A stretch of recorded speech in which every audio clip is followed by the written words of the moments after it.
Today we've got lots of questions on the turkey episode. Thanks for joining us today on Exploring the 18th Century with James Townsend and Son.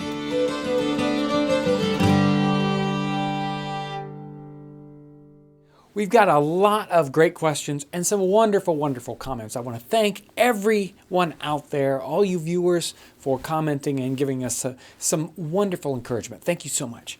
The first question today is by Sarah L., and she's asking about the holiday turkey episode, and she says, we have a fire pit, but that's all. I'll have to figure out a way to make it work. Do you think using the string method to roast would work well outside, or would it take even longer?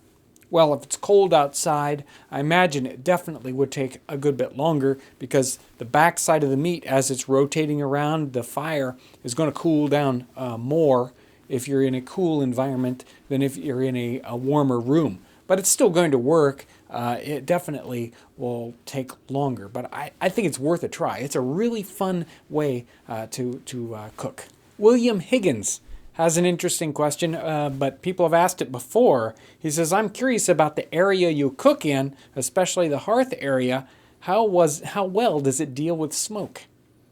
Well, if you can see in some of the videos the red eyes that I have, you can tell that the smoke in our kitchen set doesn't always work perfectly. To get it to draw well, you really need to have a good fire going. And it actually worked out pretty well for the turkey episode. We needed a very nice, strong fire that had a lot of heat that went out horizontally from it. So we had a nice high fire, and that fire kept it drawing pretty well. Occasionally we'd open up the door to get a nice draft in to clear up the air. But if you're cooking just over coals with that fire setting, it's very smoky in there. So the kitchen set is based off of paintings mostly. And if you study a lot of 18th century paintings with fireplaces that are very similar to ours, you can actually see smoke coming out from underneath the hood in a lot of those different paintings. So smoke was always a problem. And we haven't solved it in our set either. Venatus DE has a good suggestion in the turkey video here. He says, if you strand a brick between the fire and the dripping pan, the drippings will not burn because of the heat of the fire can't get to the pan. It's a good suggestion. Our pan was right up against the wood, and we did have a little problem with the butter and the basting kind of burning in the pan. So a little insulation brick or a stone or something would probably help that a lot. John Doe has a suggestion in here. He says he saw a chicken being cooked on a string at Connor Prairie. He says, I think they were using skewers stuck through both ends of the chicken so they could easily swap the chicken end for end. We were just looking at a cookbook today, and they were images of trussed birds and other animals, and they did have skewers that went through the top and the bottom of the bird, and it probably would make a really easy way to string up the bird, and then since there was a skewer on both ends, you could just put a string on the other end really quickly and flip it end for end, which was something we really had to do to get ours to cook evenly. Shinka's back again with another question on the turkey episode. She says, how were wild game birds prepared for hanging? Most paintings I've seen with game birds had them looking like they were skinned and not plucked.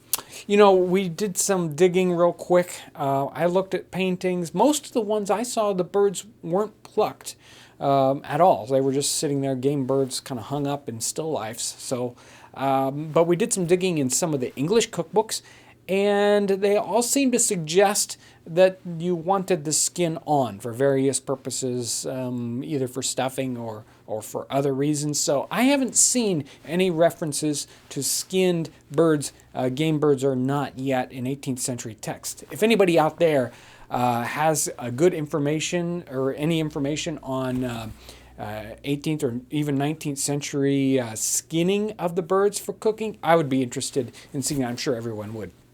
Uncas Grissom has a question in the painter's interview. He says, what was the name of that insect that we were referring to for the red color? Well, it's the cochineal bug. The cochineal bugs are native to, say, Mexico, Central America, and they are a pest insect that grows on cactuses. The dye is called carmine, and it's used in food and in dyeing fabrics and other things like that. Our last question today is from Doom, and he says, do you have a lot of events in Indiana, and are you a Hoosier? We don't do very many events in the year, only 3 or 4. We do Kalamazoo, Michigan in the spring, usually in the middle of March, and in the fall we do the Feast of the Hunter's Moon and the Mississinewa 1812 event. Are we Hoosiers? Yes, we're right here in Indiana, and yes, I was born and bred within 6 miles of the store here and lived all my life in Indiana. So a couple last things. We do have the calendars in now.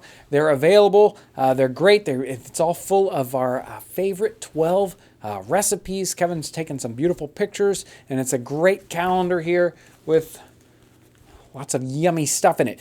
We only have a very limited quantity of these, so make sure to order yours from the website if you're interested. Make sure to hurry up. And last, we have the series for cooking DVDs. I know you guys have probably already seen all of these episodes on YouTube, but these are great for gifts, especially people who don't have access to YouTube. So make sure to check out these DVDs. Also, make sure to watch out Monday afternoon for our newest episode of 18th Century Cooking with James Townsend and Son, where we continue the holiday feast theme. We're going to be making a wonderful stuffing and a cranberry sauce. Thanks for watching. If you've got questions, whether it's related to our 18th Century Cooking series, the 18th century in general, to James Townsend and Son and our products, any of those kinds of questions, I would love to hear. Make sure to give us your questions in the comments below. If you haven't already, please subscribe to our YouTube channel. Also, you can see our website and request a print catalog. I want to thank you for joining us today as we explore the 18th century.